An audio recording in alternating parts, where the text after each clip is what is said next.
ನೋಡಿ ಬೇರೆ ಏನು ಹಾಕ್ತಾ ಇಲ್ಲ. ನಾನು ಇದನ್ನು ತೋರಿಸ್ತೇ ಲಾಸ್ಟ್ ಇದಕ್ಕಿಂತ ಮೊದಲ ವೀಡಿಯೋ ಹಿಂಡಿ ಮತ್ತು ಅದಕ್ಕೆ ನಾನು ಅನ್ನಪೂರ್ಣ ಮಿಕ್ಸ್ ಮಾಡಿದ್ದೇನೆ ಅಷ್ಟೇ. ನೋಡಿ ಇದು Suphala.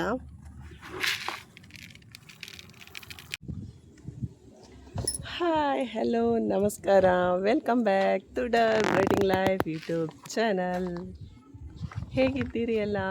I hope all are good. And last ವಿಡಿಯೋದಲ್ಲಿ ಹೇಳಿದೆ ನಾನು ನನ್ನ ಗಿಡಕ್ಕೆ ಗೊಬ್ಬರ ಹಾಕಲಿಲ್ಲ ಅಂತ. ಈ ವಿಡಿಯೋದಲ್ಲಿ ನೆಕ್ಸ್ಟ್ ವಿಡಿಯೋದಲ್ಲಿ ಅಪ್ಲೋಡ್ ಮಾಡ್ತೇನೆ ಅಂತ ಕೂಡ ಹೇಳಿದ್ದೆ ನಾನು. ಇವತ್ತು ನಾನು ಈ ಗಿಡಕ್ಕೆ ಗೊಬ್ಬರ ಹಾಕುವ ಅಂತ ಬಂದೆ.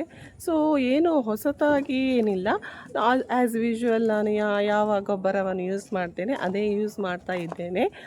ಅಂದರೆ ಬಿಫೋರ್ ಲಾಸ್ಟ್ ವಿಡಿಯೋದಲ್ಲಿ ನಾನು ನಿಮಗೆ ತೋರಿಸಿದ್ದೆ ಯಾವೆಲ್ಲ ಗೊಬ್ಬರಗಳನ್ನು ಹಾಕೋದು ಅಂತ. ಸೊ ಅದರಲ್ಲೇ ಅದೇ ರೀತಿಯಾಗಿ ನಾನು ಗೊಬ್ಬರವನ್ನು ಹಾಕ್ತಾ ಇದ್ದೇನೆ. ಈಗಾಗಲೇ ಈಗ ಗೊಬ್ಬರ ಹಾಕ್ತಾ ಇದ್ದಾರೆ, ಹಸ್ಬೆಂಡಲ್ಲಿ ಹಾಕ್ತಾ ಇದ್ದಾರೆ ಗೊಬ್ಬರವನ್ನು. ಇನ್ನು ಸ್ವಲ್ಪ ಈಗ ಸ್ಟಾರ್ಟ್ ಮಾಡಿದಷ್ಟೇ. ಇವತ್ತು ಸ್ವಲ್ಪ ಮೋಡ ಇದ್ದ ಹಾಗೆ ಉಂಟು, ಹಾಗೆ ಸ್ವಲ್ಪ ಹಾಕುವ ಅಂತ ಬಂದ್ವಿ. ಅಂದರೆ ಅಷ್ಟು ಬಿಸಿಲಿಲ್ಲ ಹಾಗೆ.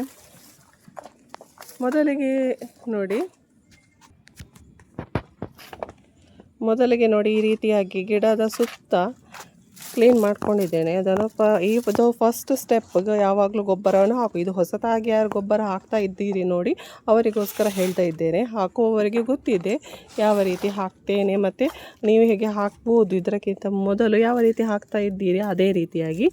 ಈಗ ಫಸ್ಟಿಗೆ ಇದರ ಮೊದಲ ಗಿಡದ ಸುತ್ತ ಇರುವಂತಹ ಕಸ ಕಡ್ಡಿಗಳನ್ನು ನಾವು ತೆಗಿಬೇಕು. ನೋಡು, ಇದು ನಾವು ನಿನ್ನೆ ಸಂಜೆ ಕ್ಲೀನ್ ಮಾಡಿ ಇಟ್ಟಿದ್ವಿ.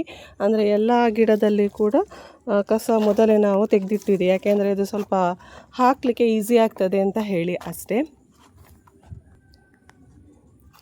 ನೋಡಿ, ಪ್ರತಿಯೊಂದು ಗಿಡದಲ್ಲಿ ಕೂಡ ಈ ರೀತಿ ಗಿಡ ನೋಡ್ತಾ ಇರ್ಬೋದು ಯೆಲ್ಲೋಯಿಶ್ ಆಗ್ತಾ ಬಂದಿದೆ. ಮತ್ತು ಆದರೆ ಗಿಡದಲ್ಲಿ ಹೂ ಆಗ್ತಾ ಇದೆ ಮಾತ್ರ. ನಾನು ಹೇಳಿದೆ ನಿಮಗೆ ಲಾಸ್ಟ್ ವಿಡಿಯೋದಲ್ಲಿ ಕೂಡ, ಅಂದರೆ ಇಲ್ಲಿ ಗಿಡ ತುಂಬ ಅಲ್ಲ, ಗಿಡ ಸ್ವಲ್ಪ ಹಾಳಾಗಿದೆ ಅಂತ. ನನ್ನ ಈ ತೋಟದಲ್ಲಿರುವಂಥದ್ದು, ಇದು ಮನೆಯ ಹೊರಗಿರುವ ತೋಟ. ಇದರಲ್ಲಿ ಯಾವ ರೀತಿಯಾಗಿದೆ ಗಿಡ ಅಂತ ನೋಡ್ಕೊಳ್ಳಿ. ಅಂದರೆ ಗಿಡ ಸ್ವಲ್ಪ ಕಲರ್ ಚೇಂಜ್ ಆಗಿದೆ, ಇದು ಮಳೆ ಇಫೆಕ್ಟಿಂದಲೇ. ಆದರೆ ಅದರ ಒಟ್ಟಿಗೆ ನಾನು ಮಾಡಿದಂತಹ ಮಿಸ್ಟೇಕ್ ನೀವು ಮಾಡಬೇಡಿ. ಗೊಬ್ಬರ ಹಾಕಲಿಲ್ಲ ನಾನು. ಗೊಬ್ಬರ ಹಾಕಿದ್ದು ಸ್ವಲ್ಪ ಲೇಟ್ ಆಯಿತು. ಇದು ಲಾಸ್ಟ್ ವಿಡಿಯೋದಲ್ಲಿ ಕೂಡ ಹೇಳಿದ್ದೇನೆ ನಾನು. ಆದರೆ ಈಗ ಮಲ್ಲಿಗೆ ಆಗ್ತಾ ಇದೆ ಇದರಲ್ಲಿ. ಇನ್ನು ಗೊಬ್ಬರ ಮತ್ತು ಸ್ಪ್ರೇಯನ್ನು ಕೊಡ್ತಿದ್ರೆ ಇನ್ನೂ ಒಳ್ಳೆ ರೀತಿಯಾಗಿ ಮಲ್ಲಿಗೆ ಆಗ್ತಾ ಇತ್ತೋ ಏನೋ. ಈಗ ಈ ಒಂದು ತೋಟದಲ್ಲಿ ನನಗೆ ಒಂದು 3 ಚೆಂಡಿನಷ್ಟು ಹೂವು ಸಿಗ್ತದೆ. ಅಂದರೆ ಅಷ್ಟು ಹೂವು ಆಗ್ತಾ ಇದೆ. ಇನ್ನು ಗೊಬ್ಬರ ಸ್ಪ್ರೇ ಕೊಟ್ಟಿದ್ದರೆ ಡಬಲ್ ಆಗ್ತಿತ್ತು. ಇದು ನಾನು ಮಾಡಿದ ಮಿಸ್ಟೇಕ್. ಮಳೆ ಕಡಿಮೆ ಇರುವಾಗ ಸ್ವಲ್ಪ ಕೊಡ್ಬೋದಿತ್ತು ಗೊಬ್ಬರ, ನನಗೆ ಕೊಡಲಿಕ್ಕೆ ಆಗಲಿಲ್ಲ. ಆದರೆ ನೀವು ಯಾವುದೇ ಕಾರಣಕ್ಕೂ ಗೊಬ್ಬರ ಹಾಕೋದನ್ನು ಸ್ಕಿಪ್ ಮಾಡಬೇಡಿ. ಇನ್ನೂ ಅಷ್ಟು ಏನು ಮಳೆ ಇಲ್ಲ, ಆದ ಕಾರಣ ಗೊಬ್ಬರವನ್ನು ಕೊಡ್ಬೋದು. ನಾನು ಗೊಬ್ಬರಕ್ಕೆ ಯಾವುದೆಲ್ಲ ಮಿಕ್ಸ್ ಮಾಡ್ತೇನೆ, ಅಂದರೆ ಯಾವುದೆಲ್ಲ ಮೆನ್ಯೂರನ್ನು ಹಾಕ್ತೇನೆ ಅಂತ ನಾನು ಮೊದಲೇ ಹೇಳಿದ್ದೆ.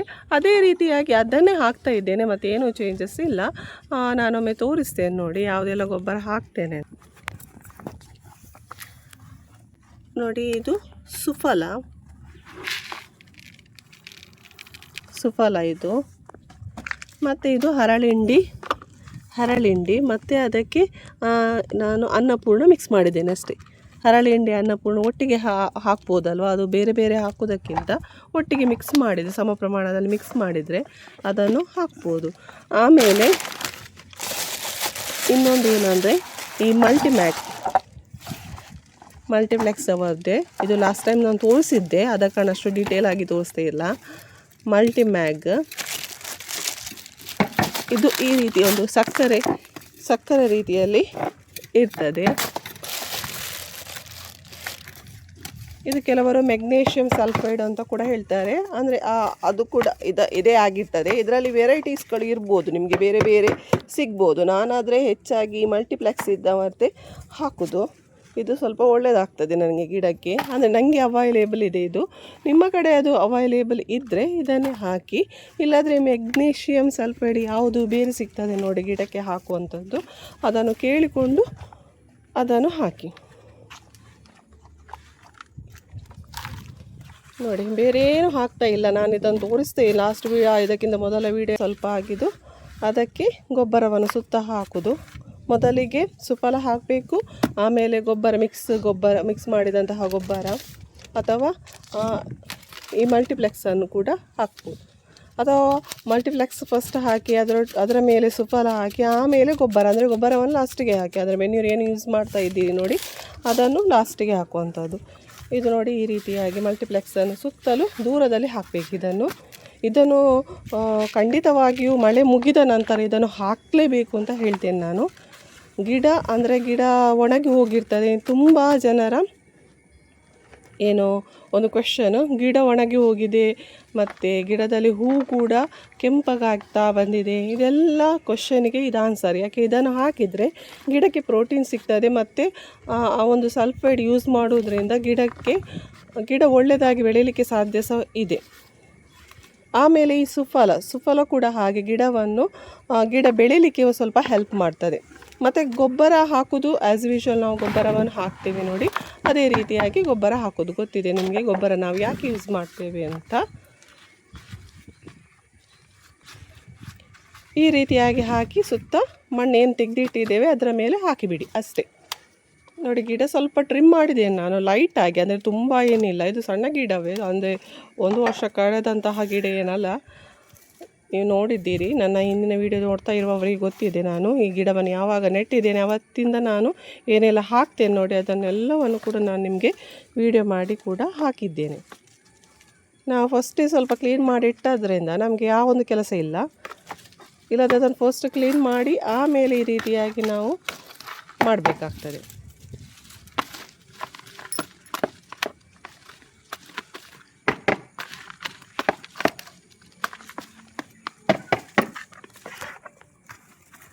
ಈ ರೀತಿ ಮಣ್ಣು ಸಡಿಲ ಮಾಡಬೇಕು. ಮತ್ತು ಮಣ್ಣು ಅರ್ಧ ಮಣ್ಣನ್ನು ತೆಗೆದು ಅದರ ನಂತರ ನಾನೇನೆಲ್ಲ ಹೇಳಿದೆ ನೋಡಿ ಅದೆಲ್ಲವನ್ನು ಅದಕ್ಕೆ ಹಾಕೋದು ಅಷ್ಟೇ.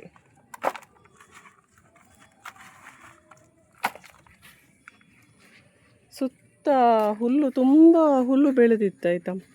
ಇಲ್ಲಿ ಇದನ್ನು ಸ್ವಲ್ಪ ಕ್ಲೀನ್ ಮಾಡಿದೆ ನಿನ್ನೆ ಇಷ್ಟನ್ನು ಮಾತ್ರ ಕ್ಲೀನ್, ಇನ್ನೂ ಕೂಡ ಇಷ್ಟು ಹುಲ್ಲು ಇವೆ. ಆದ ಕಾರಣ ಈಚೆ ಬರಲಿಕ್ಕೆ ಆಗ್ತಾ ಇಲ್ಲ. ಈ ಕಡೆ ಸ್ವಲ್ಪ ಈ ರೀತಿಯಾಗಿ ಹಾಕಿದ್ರಿಂದ ಅಷ್ಟು ಇದರ ಒಳಗೆ ಹುಲ್ಲಿಲ್ಲ, ಆದರೆ ಸೈಡಲ್ಲೆಲ್ಲ ಹುಲ್ಲು ಜಾಸ್ತಿ ಆಗಿದೆ. ಈ ಹುಲ್ಲು ಜಾಸ್ತಿ ಬಂದು ಈ ಗಿಡವನ್ನೇ ಆವರಿಸಿ ಹೋಗಿದೆ. ಸೊ ಈ ರೀತಿ ಆಗಲಿಕ್ಕೆ ಬಿಡಬಾರ್ದು. ಬಟ್ ಈ ಮಳೆಯಲ್ಲಿ ನಾವು ಎಷ್ಟು ತೆಗೆದ್ರೂ ಕೂಡ ಅಷ್ಟೇ. ಯಾರೆಲ್ಲ ಹೊರಗೆ ಗಿಡ ಇಟ್ಟಿರ್ತೀವಿ ನೋಡಿ ಈ ರೀತಿ ಓಪನ್ ಪ್ಲೇಸಲ್ಲಿ, ಅವರಿಗೆ ಈ ಪ್ರಾಬ್ಲಮ್ ಬಂದೇ ಬರ್ತದೆ. ನನಗೆ ಮಾತ್ರ ಅಲ್ಲ ಈ ಪ್ರಾಬ್ಲಮ್ಸ್, ನಿಮಗೆ ಕೂಡ ಈ ರೀತಿ ಪ್ರಾಬ್ಲಮ್ಸ್ ಬಂದಿರ್ಬೋದು. ಈಗ ಇದನ್ನು ಕ್ಲೀನ್ ಮಾಡಬೇಕು, ಇಷ್ಟನ್ನು ಇಲ್ಲಿ ಕ್ಲೀನ್ ಮಾಡಬೇಕು. ಇಷ್ಟು ಕ್ಲೀನ್ ಮಾಡಿ ಮತ್ತೆ ಇದನ್ನು ಸ್ವಲ್ಪ ಆರ್ಗನೈಸ್ ಮಾಡಬೇಕು. ಗಿಡ ಹತ್ತಿರ ಆಗಿದೆ, ಇದನ್ನು ಪ್ರತಿ ಸಲ ಹೇಳಿದೆ ನಾನು. ಗಿಡ ಹತ್ತಿರ ಆಗಿದೆ, ಇದನ್ನು ಸ್ವಲ್ಪ ದೂರ ಇಡಲಿಕ್ಕೆ ಸಹ ಇದೆ. ಇದು ಸ್ವಲ್ಪ ಬಿಸಿಲು ಬರಲಿ ಎಲ್ಲದಕ್ಕೂ ಅಂತ ಕಾಯ್ತಾ ಕೂತಿದ್ದೆ ಅಷ್ಟೇ. ಈಗ ಈ ರೀತಿ ಗೊಬ್ಬರ ಹಾಕಿದ ನಂತರ ನಾವು ಏನು ಮಾಡಬೇಕು ಅಂದರೆ ಸ್ಪ್ರೇಯನ್ನು ಕೊಡಬೇಕು. ಅವತ್ತೇ ಕೊಡ್ಬೋದು ಅಥವಾ ಅವತ್ತಾಗಲಿಲ್ಲ ಅಂದರೆ ಮರುದಿವಸ ಆದರೂ ಸ್ಪ್ರೇಯನ್ನು ಕೊಡಬೇಕು. ಆಗ ಗಿಡದ ಬೆಳವಣಿಗೆ ಒಳ್ಳೆಯದಾಗ್ತದೆ ಮತ್ತು ಹೂವು ಚೆನ್ನಾಗಿ ಬರಲಿಕ್ಕೆ ಸಹಕಾರಿಯಾಗ್ತದೆ. ಇನ್ನು ಅಷ್ಟಮಿ, ಚೌತಿ ಈ ರೀತಿಯಾಗಿ ಸಾಲಾಗಿ ಹಬ್ಬಗಳು ಬರ್ತಾ ಇವೆ. ಸೊ ಅದಕ್ಕೋಸ್ಕರ ನಾವು ಅದನ್ನು ಮೊದಲೇ ಪ್ರಿಪೇರ್ ಮಾಡಿ ಇಟ್ಕೊಂಡ್ರೆ ನಮಗೆ ಒಳ್ಳೆಯದು ಅಲ್ವಾ. ಗಿಡ ಅಂದರೆ ಮಲ್ಲಿಗೆ ರೇಟ್ ಕೂಡ ಜಾಸ್ತಿ ಆಗ್ತಾ ಹೋಗ್ತದೆ. ಆದ್ದರಿಂದ ನಾವು ಫಸ್ಟಿಗೆ ಸ್ವಲ್ಪ ಪ್ಲಾನ್ ಮಾಡಿಕೊಂಡು ಗೊಬ್ಬರ ಹಾಕುವಂಥದ್ದು ಅಥವಾ ಸ್ಪ್ರೇ ಹಾಕುವಂಥದ್ದು ಮಾಡಿದರೆ ಗಿಡದಲ್ಲಿ ಒಳ್ಳೆಯ ಇಳುವರಿ ಪಡೀಲಿಕ್ಕೆ ಸಾಧ್ಯ. ನನಗೆ ನನ್ನ ಹಿಂದಿನ ವಿಡಿಯೋದಲ್ಲಿ ಬಂದಂತಹ ಹೆಚ್ಚಿನ ಕಮೆಂಟ್ಸ್ಗಳು ಅಂದರೆ ಮಳೆಗಾಲದ ನಂತರ ಯಾವ ರೀತಿಯಾಗಿ ಅಂದರೆ ಗಿಡದ ಆರೈಕೆ ಮಾಡಬೇಕು ಅಂದರೆ ಅವರ ಕ್ವೆಶ್ಚನ್ ಪ್ರಕಾರ ಗಿಡ ಈ ರೀತಿಯಾಗಿ ಗೆಲ್ಲುಗಳು ನೋಡಿ ಈ ರೀತಿಯಾಗಿ ಕಾಣ್ತಾ ಇದೆಯಲ್ಲ, ಈ ರೀತಿಯಾಗಿ ಗೆಲ್ಲುಗಳು ಸಾಯ್ತಾ ಹೋಗ್ತವೆ ನೋಡಿ. ಈ ರೀತಿಯಾಗಿ ಅದರಲ್ಲಿ ಮೊಗ್ಗಿದೆ ನೋಡಿ, ಗೆಲ್ಲುಗಳಾದರೆ ಸಾಯ್ತಾ ಹೋಗ್ತಾ ಇವೆ. ಇದು ಅಂದರೆ ಹವಾಮಾನ ವೇರಿಯೇಷನ್ ಆಗುವಾಗ ನಾವೇನು ಮಾಡಲಿಕ್ಕೆ ಆಗೋದಿಲ್ಲ, ಈ ರೀತಿ ಆಗ್ತದೆ. ನೀವೇನು ಟೆನ್ಷನ್ ಮಾಡಬೇಡಿ.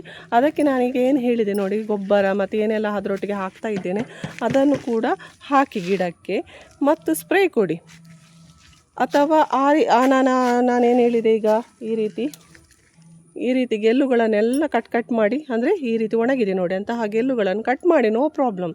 ಅಂದರೆ ಗಿಡ ಸ್ವಲ್ಪ ಇಲ್ಲಿ ತನಕ ಟ್ರಿಮ್ ಮಾಡ್ಬೋದು ನೋಡಿ, ಇಲ್ಲಿ ತನಕ ಟ್ರಿಮ್ ಮಾಡ್ಬೋದು, ತಪ್ಪೇನಿಲ್ಲ. ಆದರೆ ಟ್ರಿಮ್ ಮಾಡಿ ಮಾತ್ರ ನಾನು ಒಂದು ಹೇಳ್ತೇನೆ, ಟ್ರಿಮ್ ಮಾಡಿದ ನಂತರ ನೀವು ಗಿಡಕ್ಕೆ ಗೊಬ್ಬರ ಖಂಡಿತವಾಗ್ಲೂ ಹಾಕಲೇಬೇಕು. ಗೊಬ್ಬರ ಹಾಕಬೇಕು ಮತ್ತು ಸ್ಪ್ರೇಯನ್ನು ಕೊಡಬೇಕು. ಇಷ್ಟು ಖಂಡಿತವಾಗಿ ನೀವು ಕೊಡಲೇಬೇಕು. ಇಲ್ಲದಿದ್ದರೆ ಗಿಡಕ್ಕೆ ತುಂಬ ಪ್ರಾಬ್ಲಮ್ ಆಗ್ತದೆ. ಮೊದಲೇ ಅದು ವೀಕ್ ಆಗಿರ್ತದೆ ಗಿಡ. ನಾವು ಕಟ್ ಮಾಡಿ ಬಿಸಾಡಿ ಅದನ್ನು ಸುಮ್ಮನೆ ಹಾಗೆ ಬಿಟ್ಟರೆ ಮಾತ್ರ ಗಿಡ ಸತ್ತು ಹೋಗೋ ಚಾನ್ಸಸ್ ಕೂಡ ಇರ್ತದೆ. ಅದಕ್ಕೋಸ್ಕರ ನಾನು ಹೇಳುವಂಥದ್ದು, ಟ್ರಿಮ್ ಯಾವಾಗ ಮಾಡ್ತೀರಿ ನೋಡಿ, ಟ್ರಿಮ್ ಮಾಡಿದ ತಕ್ಷಣ ಏನು ಮಾಡಬೇಕು, ಗಿಡಕ್ಕೆ ಗೊಬ್ಬರವನ್ನು ಹಾಕಿ ಮತ್ತು ಸ್ಪ್ರೇಯನ್ನು ಕೊಡಿ. ಒಳ್ಳೆ ರೀತಿಯಾಗಿ ಚಿಗುರು ಬರ್ತದೆ, ಒಳ್ಳೆ ರೀತಿ ಹೂವಾಗಲಿಕ್ಕೂ ಕೂಡ ಇದು ಹೆಲ್ಪ್ ಆಗ್ತದೆ.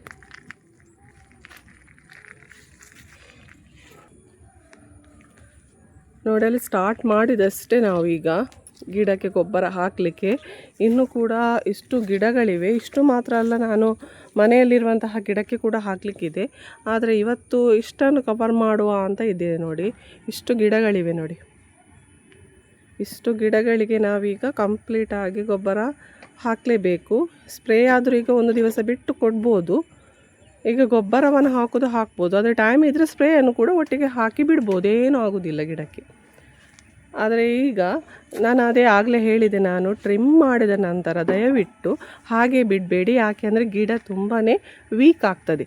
ಅದಕ್ಕೆ ಟ್ರಿಮ್ ಮಾಡಿದ ನಂತರ ನಾವು ಅದಕ್ಕೆ ಸರಿಯಾದ ಆಹಾರ ಕೊಡಲೇಬೇಕು. ಅಂದರೆ ಅದಕ್ಕೆ ಹಾಕೋ ಗೊಬ್ಬರಗಳನ್ನು, ಆ ಪ್ರೋಟೀನ್ಸ್ಗಳನ್ನು ಏನೆಲ್ಲ ಹಾಕ್ತೇವೆ ನೋಡಿ, ಅದನ್ನು ಹಾಕಲೇಬೇಕು. ಇಲ್ಲಾಂದರೆ ತುಂಬಾ ಕಷ್ಟ ಆಗ್ಬೋದು, ಗಿಡಕ್ಕೆ ತುಂಬ ಪ್ರಾಬ್ಲಮ್ ಆಗ್ತದೆ.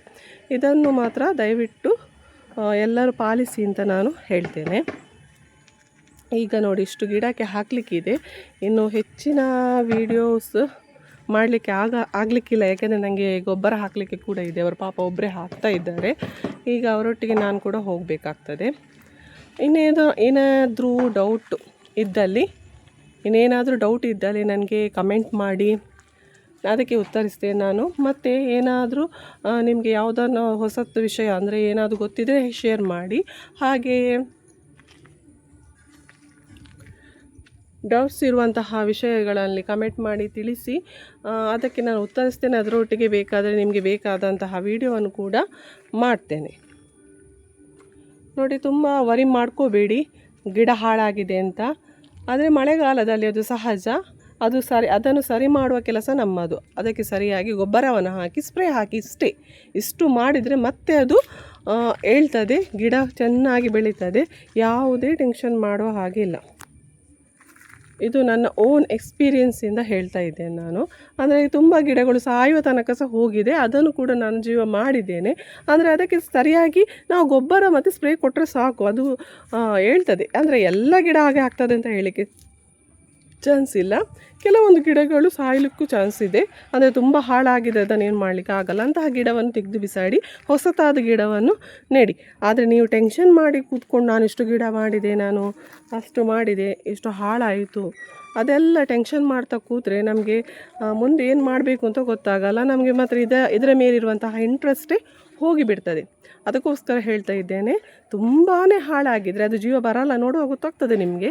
ಜೀವ ಬರಲ್ಲ ಅಂತ ಇದ್ದರೆ ಅದನ್ನು ತೆಗೆದು ಬಿಸಾಕಿ ಹೊಸ ಗಿಡವನ್ನು ಹಾಕಿ ಅಲ್ಲಿ. ಅಥವಾ ಸ್ವಲ್ಪ ಹಾಳಾಗಿದೆ ಅಂತ ಹೇಳಿದರೆ ಟ್ರಿಮ್ ಮಾಡಿ. ಕೆಂಪಾಗಿದೆ, ಮೊಗ್ಗು ಕೂಡ ಕೆಂಪು ಬರ್ತಾ ಉಂಟು ಅಂತ ಕೆಲವರು ಕಮೆಂಟ್ ಮಾಡಿದರು ನನಗೆ. ಅವರಿಗೆ ಕೂಡ ಇದೇ ಸಜೆಷನ್ ಕೊಡುವಂಥದ್ದು. ಅಲ್ಲೇ ನೀವು ಟ್ರಿಮ್ ಮಾಡಿ, ಗಿಡ ಟ್ರಿಮ್ ಮಾಡಿ ಸ್ಪ್ರೇ ಕೊಡಿ. ನಾನು ಯಾವ ಸ್ಪ್ರೇ ಕೊಡ್ತೇನೆ ಅಂತ ನೀವು ನೋಡಿರ್ಬೋದು, ಅಥವಾ ಇನ್ನಿನ್ನು ವೀಡಿಯೋಕ್ಕೆ ಹೋಗಿ ಚೆಕ್ ಮಾಡಿ ಆ ಮೆಡಿಸಿನ್ ಸ್ಪ್ರೇಗಳನ್ನೆಲ್ಲ ಕೊಡಿ. ಮತ್ತು ಸರಿಯಾದ ಟೈಮಲ್ಲಿ ಗೊಬ್ಬರ ಕೊಡಿ. ಇಷ್ಟು ಮಾಡಿದರೆ ಇನ್ನು ಬರುವಂಥ ಹಬ್ಬಗಳಿಗೆ ನಿಮಗೆ ಹೂವು ಆಗ್ತದೆ, ಗ್ಯಾರಂಟಿಯಾಗಿ ಅದು ಹೂವು ಆಗೇ ಆಗ್ತದೆ ಹೇಳಿ ನನ್ನ ವಿಡಿಯೋವನ್ನು ನಿಲ್ಲಿಸ್ತಾ ಇದ್ದೇನೆ. ಇದಾಗಿತ್ತು ಇಂದಿನ ವಿಡಿಯೋದ ವಿಷಯಗಳು.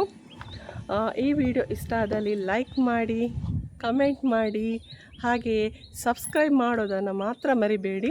ಸಬ್ಸ್ಕ್ರೈಬ್ ಮಾಡದವರು ದಯವಿಟ್ಟು ಸಬ್ಸ್ಕ್ರೈಬ್ ಮಾಡ್ತಾ ಈ ವಿಡಿಯೋನ ನೋಡ್ತಾ ನನಗೆ ಸಪೋರ್ಟ್ ಕೂಡ ಮಾಡಿ. ಟಿಲ್ ದೆನ್ ನೆಕ್ಸ್ಟ್ ವಿಡಿಯೋದಲ್ಲಿ ನಾವು ಮೀಟ್ ಆಗುವ. Till then take care and bye bye.